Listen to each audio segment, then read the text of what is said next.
자, 다시 봅니다.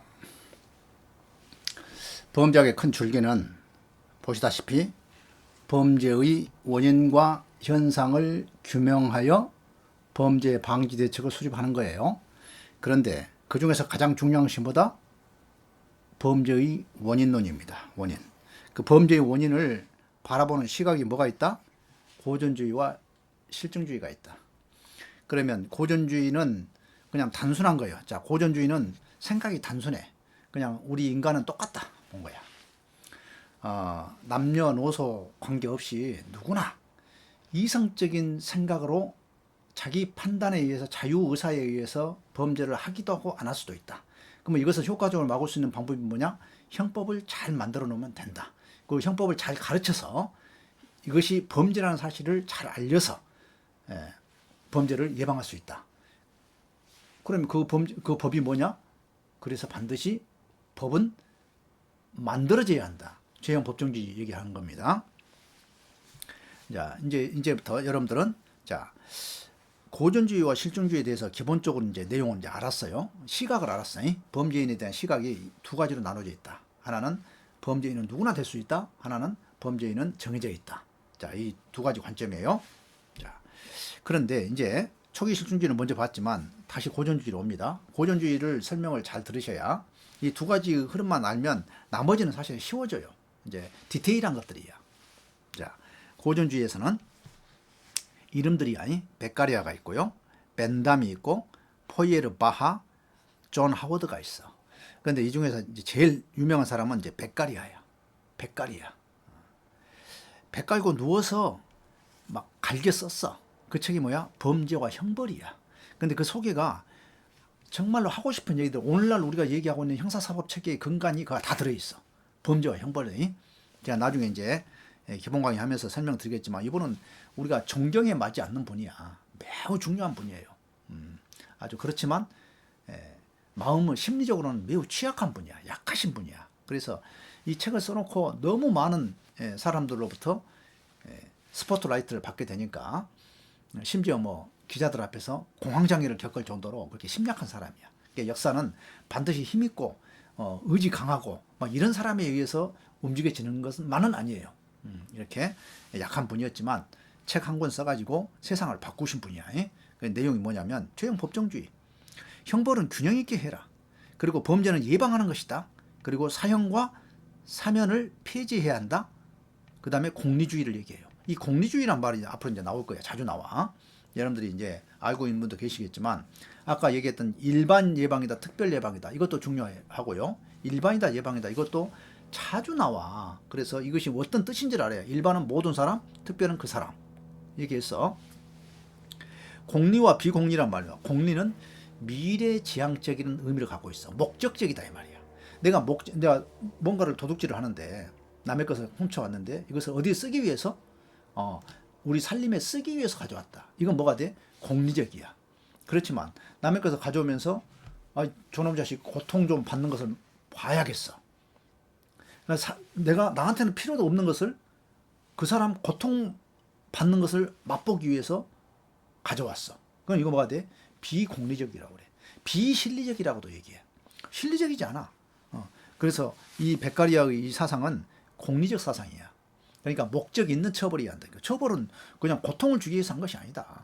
다른 사람들이 범죄하지 못하도록, 대부분의 일반 사람들이 범죄하지 못하도록 하는 공리적 사상을 밑바탕에 깔고 있었다. 이렇게 보셔야 해요. 자, 그 다음에 벤담, 파놉티콘형 교도소라고 그래. 파놉티콘형 교도소. 자, 벤담이야. 자, 담자가 들어있잖아요. 그러니까 교도소를 설계를 했구나. 이 정도로 우선 봐두시고. 포이에르바하. 이름 자체가 크잖아. 그래서 심리적 강제설. 이 사람 좀 성격이 좀 달라. 감옥 개량운동가는 형법하고는 관계없어. 그런데 존 하워드라고 굉장한 자선 사업가예요. 돈이 많았어. 아버지가 이제 쇼파 공장을 했는데 아주 성공적으로 돈을 엄청 벌었어. 근데 어머니가 빨리 돌아가셨어. 아버지도 20대 초반에 돌아가셨어. 돈을 막 유산을 어마어마하게 받은 거야. 그런데 그 마음속에 뭐가 있었냐면 남을 사랑하고 이렇게 자비의 마음이 굉장히 컸던 청년이야. 그래서 교도소를 돌아다니면서 이제 어떤 기회가 돼가지고 교도소를 돌아다니면서 교도소 상황이 너무도 열악한 것을 보고 그것을 개량하고자 하는 그런 운동을 펼쳤던 분이야. 그래서 중요한 분입니다. 이 시대적으로 같은 배경으로 하고 있는 거예요. 같은 배경으로. 자, 그럼 여러분들 우리가 지금 징역이라는 게 있잖아요. 징역. 교도소죠. 우리가 이제 뭡니까? 형벌하면 사실은 교도소를 먼저 머리에 띄우거든. 머리에 떠올라. 교도소가. 그것은 징역이라고 하는 교도소 제도는 언제 생겼느냐? 이때부터 생깁니다. 이때부터. 그 전에는 없었어요. 아니 그 전에 교도소 있잖아요. 그건 교도소가 아니야. 잠시 동안 묶어놓는 것이야. 사형을 시키거나 때리기 위해서 신체형을 하기 위해서 잠시 동안 구금시켜 놓는 것이 교도소야. 근데 그것은 교도소가 아니야. 지금 이 자유형을 징역은 뭐냐면 일을 시켜서 사람을 만들겠다는 목적을 갖고 있어. 그러니까 이 시대적 배경 속에서 고전주의에서 자유형이 생겼다 이렇게 보셔야 합니다. 그래서 자유형을 우리는 막둥이 형벌이다 이렇게 얘기를 하기도 해요. 자, 먼저 그러면 자 이미 이제 봤어. 고전주의 시각은 모든 사람은 똑같다. 그러니까 법에 나와 있는 대로 처벌하면 된다. 아주 단순한 생각이야. 그렇지만 실중주의에 가서 성공했느냐? 그렇지 못했다. 그래서 다시 신고전주의가 왔다. 이제 이것은 신고전주의는 현대적 고전주의를 얘기합니다. 자, 이거 먼저 볼게요. 베카레아가 얘기할 때 벤담이 얘기한 것, 포에르 바하가 얘기한 것을 이제 실증적으로 이제 검증을 해본 거야 이게. 네? 자, 오늘날은 과학주의 시대야. 자, 너네들이 자 실증주의자들 이제 실증주의가 이제 실패했다고 그랬어. 실패한 건 내놔봐 이렇게 했어. 우리가 왜 실패했니?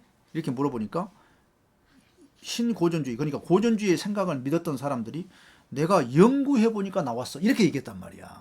연구한 결과 실증주의는 실패했어. 그리고 고전주의 사상이 맞아. 해보니까 맞아. 이 연구자들이 바로 다름 아닌 윌슨, 깁스, 티틀, 로스, 베커, 클라크와 꼬네시 이런 사람들이란 말이야. 그러니까 이름이 뭐냐면 억제 이론이야. 자, 범죄는 억제해야 한다. 억제할 수 있다. 자, 범죄가 발생하면 확실하고 신속하고 정확하게 엄격하게 처벌하면 범죄는 억제돼. 이 사상은 뭐야? 고전주의 사상이에요. 고전주의 사상을 그냥 그대로 끌고 온 거야. 자, 그래서 그때 이제 그러면서 이제 그 주장을 했던 사람들이 왜 연구를 해보니까 그렇더라. 이 얘기를 이분들은 이제 얘기를 합니다. 자, 그 다음에 범죄 경제학이란 말이 나와. 범죄 경제학. 여러분들 아까 뭐 했어? 우리 고전주의에서? 아니 지가 이익이 될 것이냐 말 것이냐를 생각해보고 한다는 거야. 그걸 우리는 어떻게 그려볼 수 있냐면 이렇게 저울로 볼 수가 있어. 저울로. 응? 범죄로 인한 이익이 있다. 범죄로 인한 쾌락이 있다. 응? 범죄야 이것은. 그런데 만약에 손실이 크다. 손실이 있다. 범죄로 인한 고통이 있다. 범죄로 인한 뭐야? 뭐 손해가 있다. 뭐 교도소 간다. 이렇게 보면 이 무게를 재본다니까. 그래서 굉장히 이성적이다, 계산적이다, 이기적이다 이 말은 뭐예요? 이걸 할 줄 안다는 거야. 그래서 이 경제는 뭐예요? 우리가 물건을 살 때 내가 돈을 주고 물건을 살 때 어떻게 해? 그 값어치가 있어야 사잖아. 똑같은 얘기야. 범죄도 그렇게 계산해서 하는 결과다. 그래서 범죄 경제학이란 말이 나옵니다. 이름이 뭐요? 베커야. 이 베커는 이름 자체가 뭐야? 뱅커 이렇게 암기할 수가 있죠. 뱅커. 그러니까 은행의 관점에서 경제적 관점에서 범죄를 하기도 하고 안 하기도 한다. 자, 이것도 비슷한 겁니다. 합리적 선택이야. 합리적으로 선택한다는 거야. 자, 합리라는 말은 무슨 얘기야? 이성에 적합한 뜻이야. 계산을 해봤다는 얘기야. 계산해보고 내가 범죄를 할 것인가 말 것인가를 선택했다는 얘기야. 이거 전부 다 오늘날 나온 이론이지만 이건 어디에 해당한다? 고전주의적 시각에서 얘기한 것이다. 이렇게 보는 거예요. 자, 그 다음에 이 형 여기까지 왔으니까 밑으로 좀 더 봅시다. 자, 이 피해자학이란 말이 이제 최근에 나온 거야. 피해자학은 범죄자, 이제 우리는 지금 뭘 공부하고 있어? 범죄의 원인을 보고 있잖아. 이게 범죄자의 범죄 원인을 보고 있어. 그러면 아니, 피해자는 뭐야? 피해자한테 관심이 없었어. 왜? 범죄에 대한 문제는 국가가 해결해줘. 피해자는 네가 당했니? 알았어, 내가 할게. 그럼 너는 가 있어, 집에 가 있어. 이랬단 말이야. 그런데 연구를 해보니까 그러면 범죄자만 문제 있는 것이 아니라 피해자도 문제 있는 것 같아. 이 피해자는 왜 피해를 당하지? 이렇게 본 거야. 그래서 피해자에 대한 관심을 갖게 된 것이 피해자학이야. 그럼 여러분 가만히 생각해봐. 왜 내가 고전주의에다가 신고전주의 넣고 신고전주의 밑에다가 피해자학을 놨을까? 그걸 한번 고민해봐. 자, 봐요. 범죄의 원인은 없어. 누구나 범죄를 할 수 있어. 그러면 범죄 원인이 없잖아. 없는 상태에서 그러면 피해자는 누가 생기는 거야? 그래서 시각을 피해자 눈으로 보기 시작한 거야. 그럼 이것은 뭘 의미해? 결국은 고전주의하고 이론적 괴를 같이 한다고 봐야 해. 그렇잖아? 아니 지금 범죄자 중에서는 범죄자를 누가 범죄를 했지라고 하는 것은 찾을 수 없어. 고전주의 입장에서는 누구든지 이익이 되면 하니까. 그러면 그러한 범죄의 밥이 되는, 범죄의 대상이 되는 피해자는 그러면 어떤 사람들 피해자가 되는 거야? 이렇게 뒤바뀌어서 볼 수가 있잖아요. 그래서 피해자학이 나옵니다. 피해자를 분류를 해봐요. 먼저 원래 이 분류 작업은 사실 다 실증주의적 관점이야. 그래서 제가 여러분들한테 주의할 것은 고전주의와 실증주의 이렇게 나눴지만 이게 기계적인 것이 아니야. 아시겠죠? 기계적인 것이 아니야. 그냥 이념적인 거야. 그래서 지금 실증주의적 관점이지만 그러니까 고전주의적 관점이지만 신고전주의는 실증주의적 데이터를 가지고 얘기하는 것이고, 또 실증주의 가서도 마찬가지야. 실증주의 가서도 갈등 이론가들은 실증주의라고 이제 내가 이렇게 분류를 해놓긴 했지만, 여러분들 공부하기 좋게 해놨긴 했지만, 이것이 전부 다 데이터가 꼭 있는 것은 아니야. 그래서 조금은 여러분들 구분도 하지만 또 구분하면서도 그것이 절대적인 기준이다 이렇게 보지는 말라는 얘기야. 범죄학은 사람에 관한 거야. 사람이 어떻게 절대적인 것이 있어. 이렇기도 하고 저렇기도 하고 착하기도 하고 나쁘기도 하고 이런 거야 사람은. 자, 그래서 피해자학은 분류가 있고요. 그 다음에 피해자가 왜 되느냐를 연구하는 것들이 있어. 왜 저 사람은 피해자가 됐지? 그것이 이제 코니치와 이제 패슨, 코헨과 패슨 일상 활동 이론, 그 다음에 갓프레드슨과 하인들이 생활 양식 이론, 미스와 미테와 메스너의 구조적 선택 이론, 범죄 패턴 이론, 브렌팅햄의 범죄 패턴 이론, 이런 것들이 있어.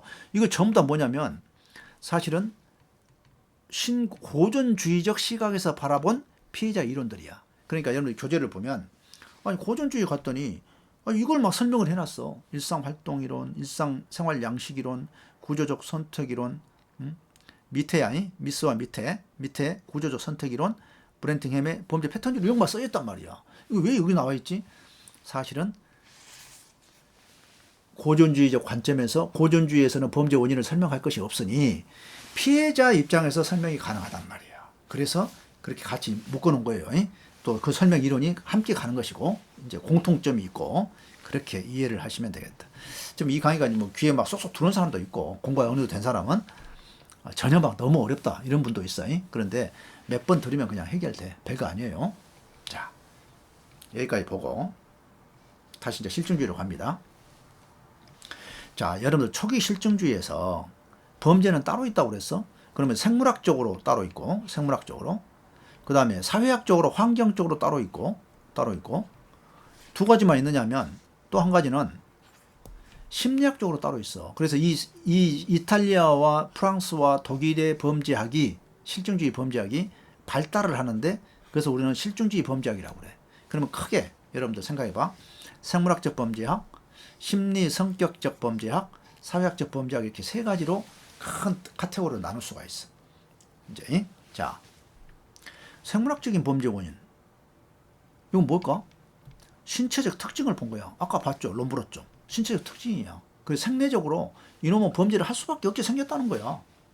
그래서 그것에 대해서 부정을 하고 다시 긍정하는 사람들이 나타나. 이제 이론입니다, 전부 다. 제가 지금 이 범죄학 이론에 관한 설명을 좀 밑에 가서 하겠지만 전부 다 이론들이야. 그러니까 누가 이런 얘기하면 다른 사람이 맞다 틀리다 막 공방이 발생을 해. 공방이 일어나. 그 공방이 일어나는데 그것들이 도드라지게 드러나면 그 이론이 되는 거야. 그래서 우리 책에 나온 거야. 자, 그 다음에 생물학적으로 이건 신체의 특징인데 체형이 있죠. 체형이란 뭐야? 뼛상 마른 사람이 있는가 하면 어깨가 쭉 벌어진 사람이 있고 뚱뚱한 사람도 있고 그러잖아. 응? 생김새에 따라서. 그러면 이 체격의 체형, 체격에 따라서 어떤 사람이 범죄하고 관계가 있느냐 이걸 본 것이 바로 체형 이론이야. 자, 그래서 클레츠머, 셀던, 글룩보브, 꼬르테 사람 이름 뒤에 가서 암기시켜 줄게. 그래서 이제 이건 운동형, 또 체세포까지 셌다는 얘기야. 그 다음에 성격하고 관계가 있고, 꼬르테는 기질하고 관계가 있더라 이런 얘기를 합니다. 그런가 하면 혹시 범죄는 유전하는 건 아닐까? 유전한지 안 한지 어떻게 알겠어? 그래서 그 연구 방법들이 나와. 쌍생아 연구를 해보기도 하고요. 가계 연구를 해보기도 하고 양자 연구를 하기도 하고 염색체 연구도 하기도 해. 자, 어느 감이 오죠? 쌍생아, 일란성과 이란성이 있어. 근데 일란성 쌍생아의 범죄 일치율하고 이란성 쌍생아의 범죄 일치율을 봤어. 그랬더니 뭐가 높아? 일란성 쌍생아의 범죄 일치율이 높더라. 그렇다면 범죄도 유전한다 이렇게 볼 수가 있잖아요. 그 연구를 한 사람들이 랑게, 크리스티안센, 달가드와 클랭클린 이런 사람들이야. 그러면 자, 랑게는 인정을 했고 크리스티안센은 맞다라고 했지만 애매했고 달가드와 클랭클린은 아니다라고 얘기해. 이런 사람들이 이제 쌍생아 연구를 합니다. 그래서 한 사람 한 사람의 연구 결과들이 다 문제화돼. 자, 그 다음에 가계 연구야. 그 집안을 보는 거야. 한마디로 족보를 봤다는 얘기야. 자, 고다트의 칼리카크가의 연구, 덕데일의 주크가의 연구, 서덜랜드의 에드워드가의 연구야. 그러니까 여러분들이 이 글자를 이제 하나만 내가 써놨지만 여러분들이 이것이 이제 상상이 돼서 입으로 나와줘야 해. 그래야 공부가 된 것이란 말이야. 자, 과거 연구를 해봤더니 고다트나 덕데일이 해봤더니 역시 범죄는 이렇게 유전하더라. 이건 이제 본 것이고 서덜랜드는 아니야. 전에 살인이 있었던 집인데 그 다음에 살인 없던데 이렇게 부정하기도 하고 그렇습니다. 그 다음에 이제 양자 연구는 슐징거, 크로우, 허칭스와 메드닉 이런 사람들이 얘기를 해.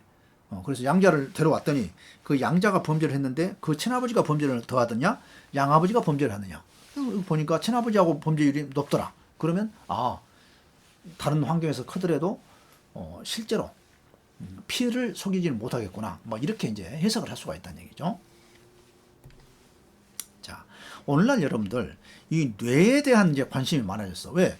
이제 뭐 현미경이 발생하고 뭐 이 MRI가 막 나오고 하면서 뭐예요? 뇌를 볼 수가 있었다니까. 보게 됐다니까. 그래서 뇌, 간, 변연계, 피질 이런 것들이 어떤 역할을 하는지. 그다음에 뇌 속에서 뇌의 이제 신경 조직이 뭐요? 뉴런과 시냅스로 되어 있는데 그 시냅스와 뉴런과 시냅스 사이에서 뉴런과 뉴런에 연결하는 게 시냅스인데 그 시냅스에서 신경 전달 물질이 나오는데 그 신경 전달 물질이 어떻게 작용하느냐, 우리 심리에 작용하느냐, 우리 성질에 작용하느냐 이것까지 좀 알게 됐다니까. 문제 나와요 이게. 갈수록 어디에 나와서 과학적인 그리고 우리는 이걸 뭐라고 그래? 신경과학이라고 그래. 신경과학, 신경심리과학 이렇게도 얘기합니다. 같은 얘기인데 신경 전달 물질에는 분해 효소란 게 있어. 그 다음에 우리 중추신경계란 게 있어. 자율신경계란 게 있어. 그 다음에 우리 몸에서 나오는 머리가 아닌 몸에서 주로 나오는 호르몬이 있어. 또 그 다음에 유전자 지금 현재 이제 DNA죠.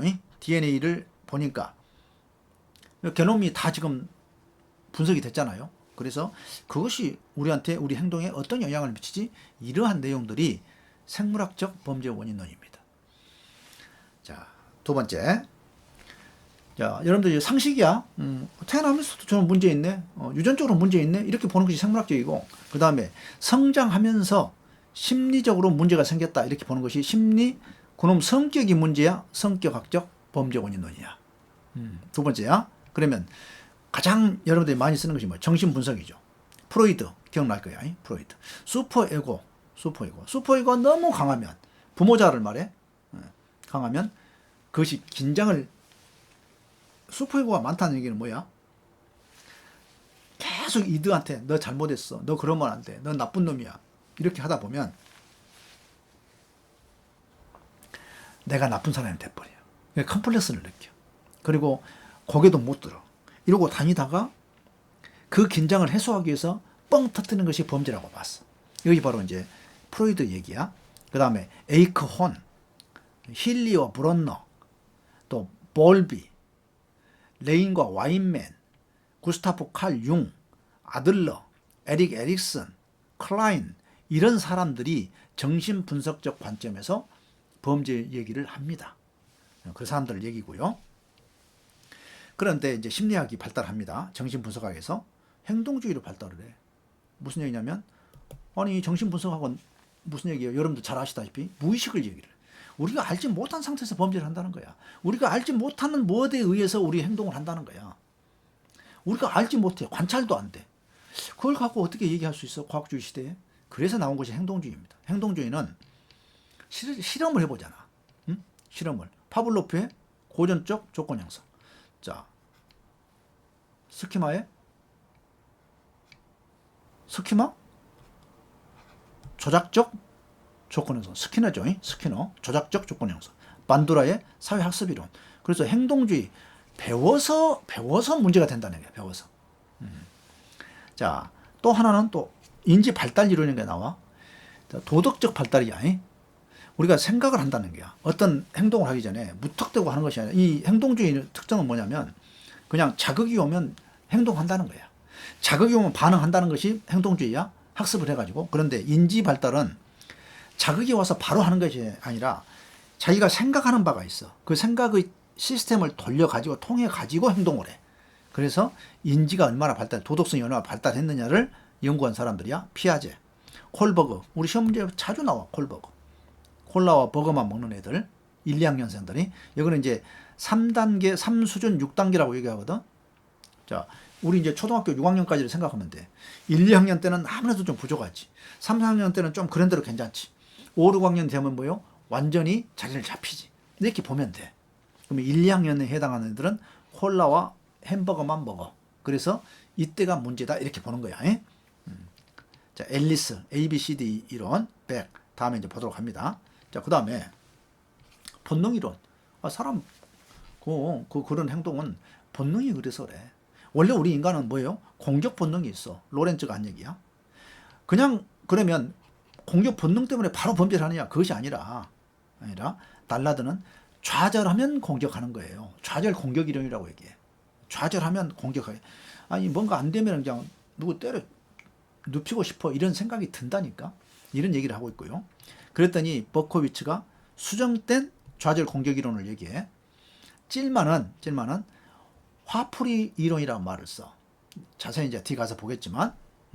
그래서 우리가 이제 뭔가 범죄 행동을 하는데 본능에 의해서 한다는 얘기야. 근데 그 본능이 뭐예요? 그냥 공격하고자 하는 우리 인간의 본능이 있다는 것이고, 달라드는 좌절하면 공격한다는 것이고, 버코이츠는 좌절하면 반드시 바로 공격한 것이 아니라 분노를 하고 그 다음에 공격하는 것이다. 찔만은 지금 내가 동대문에서 쥐어 터지고 남대문에 왔는데 누가 나를 건드려. 그러면 고조돼 있단 말이야 지금. 화가 나 있어. 그 화가 나 있는데 누가 건드려. 그랬을 때 폭발한다. 그래서 화풀이론 이렇게 얘기합니다.